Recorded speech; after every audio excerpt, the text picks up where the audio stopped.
अस्सलाम वालेकुम, welcome to Aneka kitchen. मीठी टिक्कियों की इंतहाई मज़ेदार और शानदार रेसिपी आप लोगों के साथ शेयर करने जा रहे हैं।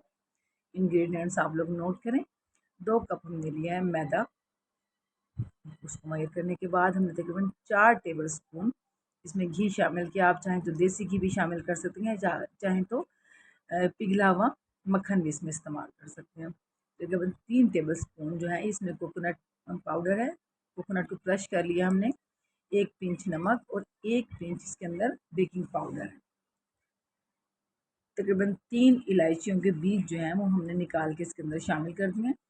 1 गिलास दूध को आपने नीम गर्म कर लिया और उसके अंदर तकरीबन 1.5 कप के करीब जो है मैंने चीनी इस्तेमाल की। चीनी जो है वो आप कम या ज़्यादा इस्तेमाल कर सकते हैं अपने टेस्ट के अकॉर्डिंग। मैदे में मैंने दूध शामिल किया। दूध अभी हल्का गर्म था तो मैं इसको चम्मच के साथ मिक्स कर रही हूँ, लेकिन हम इसको गूँदेंगे हम हाथ से, क्योंकि जितना आटा जो है वो हमेशा जो है वो हाथ से ही अच्छा गूँदा जाता है। ये देखिए अच्छी तरीके से इसको हम गूँध लेंगे और इस तरह से इकट्ठा करने के बाद इसको हम तकरीबन आधे घंटे के लिए छोड़ देंगे। अब हमने बेलन की मदद से जो है वो रोटी को बेल लिया है।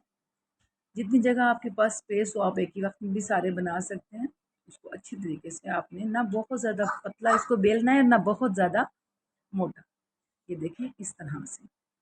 अब इसके बाद जो है अच्छा सा रोटी को बेलने के बाद कोई भी कटर ले लें, उससे आप जो है अपने हंस पे पसंद जो है वो इसमें हम टिक्कियाँ जो हैं वो इसकी निकाल लेंगे।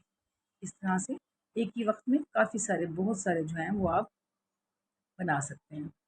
उसके बाद जो साइडों से बच जाएगा वो हमने वेस्ट नहीं करना, उसको हम दोबारा इकट्ठा करेंगे और इसी तरीके से दोबारा हम उसकी रोटी बेलेंगे। ये देखें तकरीबन 2 कप से मेरे पास काफ़ी सारे जो हैं वो ये टिक्कियाँ तैयार हो गई हैं। अब हमने पैन में ऑयल लिया है। मेरा ऑयल अभी इतना ज़्यादा गर्म नहीं था, उसको थोड़ा सा मीडियम गर्म होने देंगे। उसमें जो है हम 1 बाय 1 जो है वो अपनी ये जो मीठी टिक्कियाँ हैं वो हम डालते जाएंगे और आराम से 3 से या 4 मिनट में हम इसको अच्छी तरीके से इस तरह से गोल्डन कर लेंगे। इनको प्लेट में हम निकालेंगे। गर्मा गर्म बहुत मज़े की लगती हैं।